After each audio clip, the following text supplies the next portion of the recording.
अस्सलाम वालेकुम दोस्तों, अनोखी कहानियाँ 76 के नए एपिसोड में मैं आप सब दोस्तों को खुशामदीद कहता हूँ।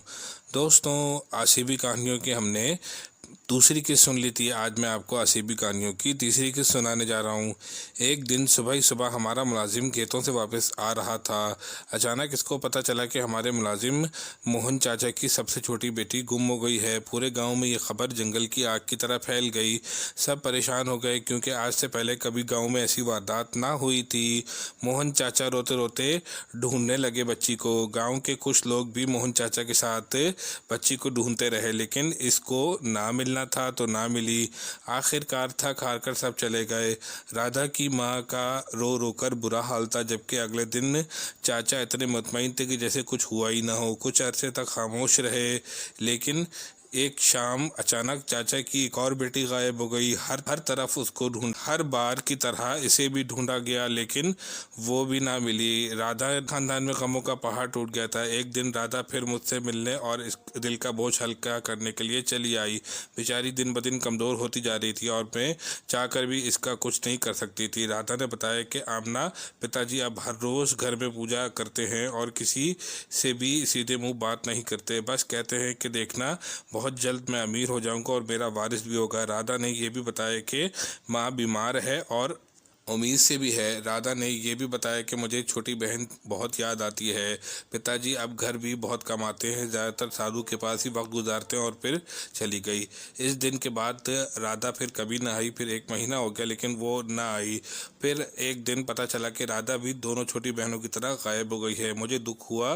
बेचारी राधा गमों की मारी अब न जाने कहाँ चली गई है। अब चाचा ने भी हमारे यहाँ से काम छोड़ दिया था। 1 महीना हो गया, लेकिन एक दिन मैंने ख्वाब में देखा कि राधा मेरे पास आई और मुझे कुछ बताने लगी और बता नहीं पाई। अब तो ये रोज़ का मामूल हो गया। मुझे दिन रात हर तरफ राधा ही राधा नज़र आने लगी। मुझे समझ नहीं आया कि ऐसा क्यों हो रहा है। फिर तो मुझे चलते फिरते भी राधा नज़र आने लगी, लेकिन जब पास जाऊं तो राधा वहां से चली जाती थी। अब मैं डरने लगी थी।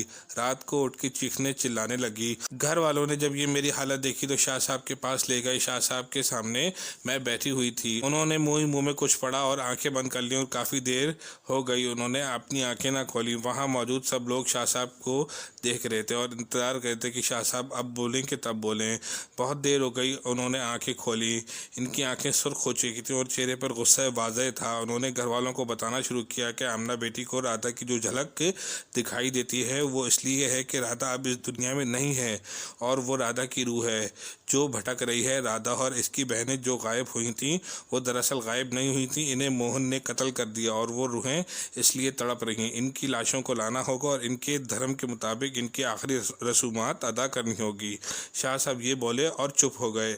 सब घर वाले शाह साहब की बातें सुनकर हैरान हो गए। शाह साहब ने वो जगह बताई जहां इनकी लाशें दफन थी। सब लोग शाह साहब के समेत एक जगह पहुंच गए जो एक गांव से बहुत दूर थी और वीरान थी।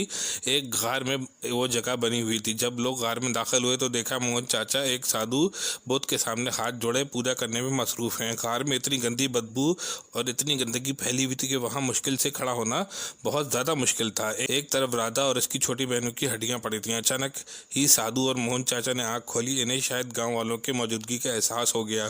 फौरन ही वो दोनों उठकर दरवाजे की तरफ भागे जो गार बंद करने के लिए था और एक बड़ा सा पत्थर था, लेकिन अभी वो गार से बाहर निकलने भी ना पाए थे कि अचानक गार खुद ब खुद बंद हो गया और गार में अंधेरा छा गया।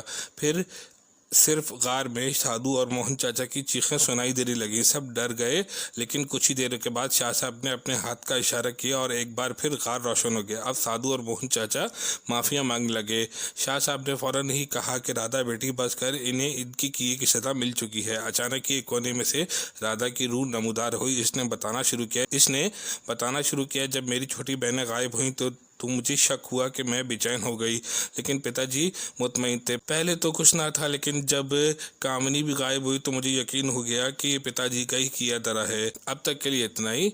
आगे की कहानी अब मैं नेक्स्ट एपिसोड में सुनाऊंगा। आपको अगर ये कहानी अच्छी लगे तो कमेंट्स में राय का इजहार कीजिए और अनोखी कहानियाँ 76 चैनल को सब्सक्राइब कीजिए। अस्सलाम वालेकुम।